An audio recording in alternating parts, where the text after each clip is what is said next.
Shalom. First and foremost, I'd like to give all praises to YAHWAH WA YAHAWASHI and double honors to the apostles, a great millstone and salutations to all the Akim and Akwath out there pushing truth throughout the four corners of the earth. And I'm going to make this a very short and brief video. I'm going to try to get straight to the point. And this is basically about trusting in the Most High with everything, because perilous times are here, and perilous times and even worse times are just seconds away. And food will start to spike again. I've noticed here lately that the food has been real low, and that's scary to me, because what's going to happen is just like the gas, it went real low for a while, and then it's going to start to raise back up again, and food's going to start to raise back up again as well. And it's going to be like Venezuela. Those days are, like I said, are seconds away. We don't have 2 or 3 years to lollygag around and play games and, oh, we're going to go to Kings Island this year, we're going to go to this IMAX theater, and we're going to do this and do that. Them days are over. You know, like I've said in the past, the fun times at Ridgemount High are over. The Most High is right over the horizon in the form of his son, YAHWAH YAHAWASHI, and he's coming back to get his elect throughout the four corners of the earth.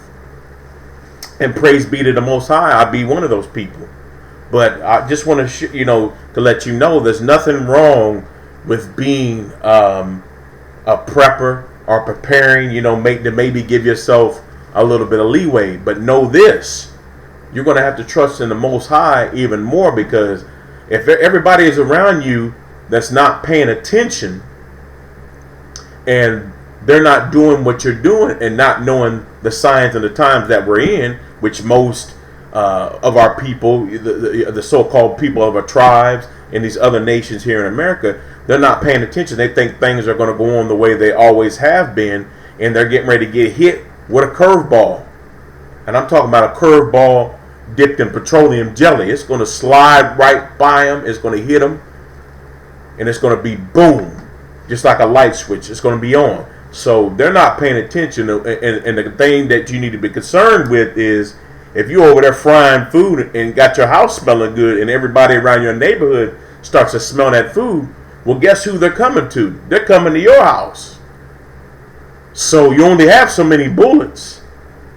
And so that's what I'm saying. You're going to have to trust in the Most High, that the Most High can even do supernatural things. He may be able to feed you like a bird. He might whisper for a bird to, to bring you something to eat.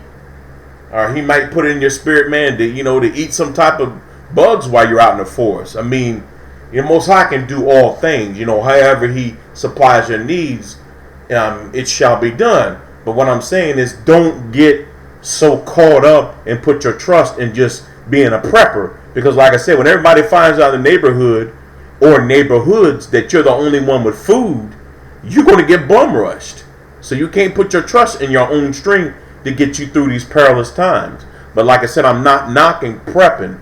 I'm preparing. There's nothing wrong with that. But I'm just saying, if you put your trust in that and think you've got it made, well, I got, 10 pounds of rice and 20 pounds of beans, and, we're going to just cook and, laugh and drink, and drink strong drink and, and do all these things while everybody's, suffering. Like I said, when you cook something, it smells, and it goes through your vents and whatnot, and it hits the streets. So like I said, if everybody's hungry, there's people out here out there in the world with all kinds of weapons, and before you know it, you land and with a full belly, and all of a sudden you see 5 or 6 army boots kicking in your front door, and now they beating you down and killing your family, even possible, and taking everything you got.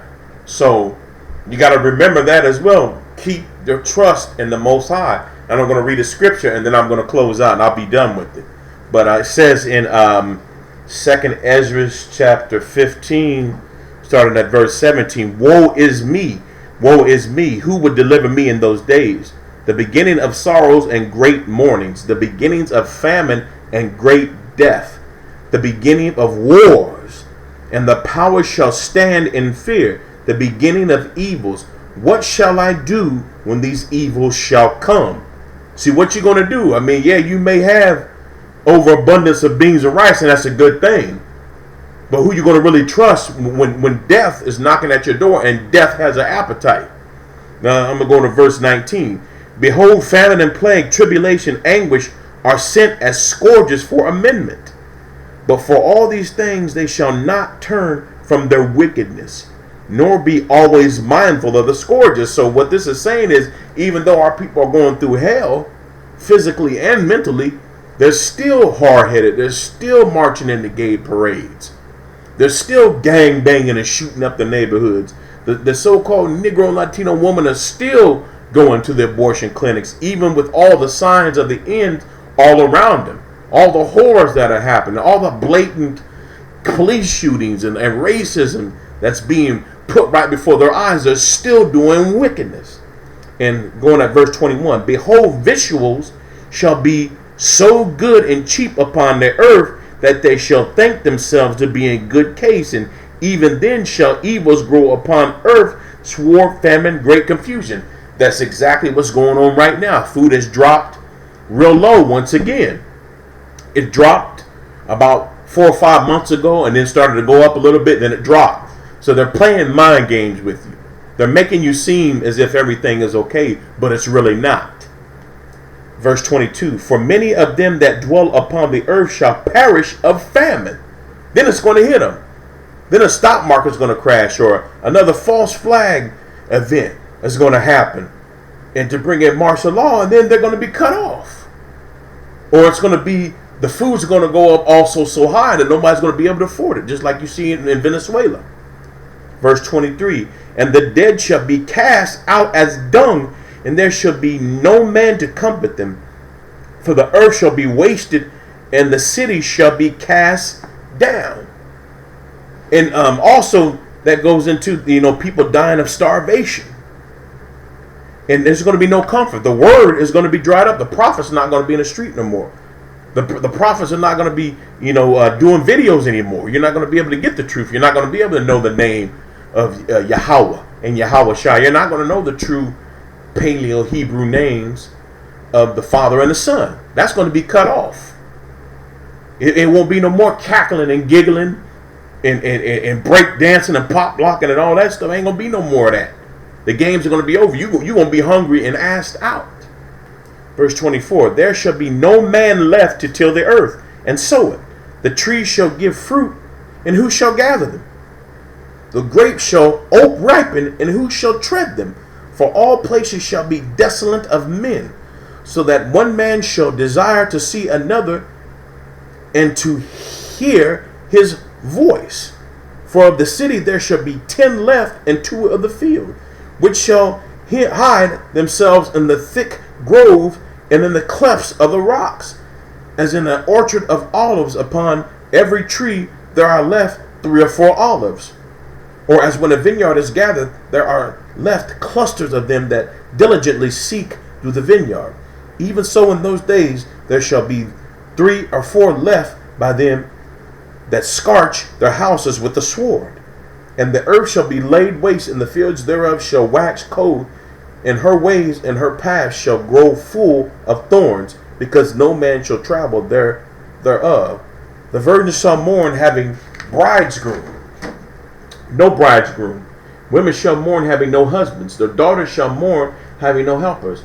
And in the wars shall their bridegroom be destroyed, and their husbands shall perish of famine. Hear now these things, and understand them, ye servants of the Most High. So those who are being awakened by the Most High in these last days know exactly what's going on. And Yahweh willing, that they'll make it to the end. And the Most High's plan will go forth. The elect will be saved. Israel will be stored in the grand scheme of things. But not everybody's going to get this truth, and many will die of starvation, street battles. You're going to have crazy gang bangers, the brothers that are out of their mind, Negroes and Latinos and Native Americans, and you're going to have Edomite, motorcycle gangs and stuff like that. But all those mentality, and you put in the element of suffering with thirst and food shortages, it's going to be chaos unimagined. That's why the scripture says this: the bodies will be in the streets like dung. You're going to smell death everywhere you go. It's going to smell of rotting flesh, man. You're going to see all types of vultures and condors and all these different animals eating off these bodies, and children as well. The children won't be no exception to the rule. So I'm going to close out with that. With that being said, Shalom Yasharallah, and stay up.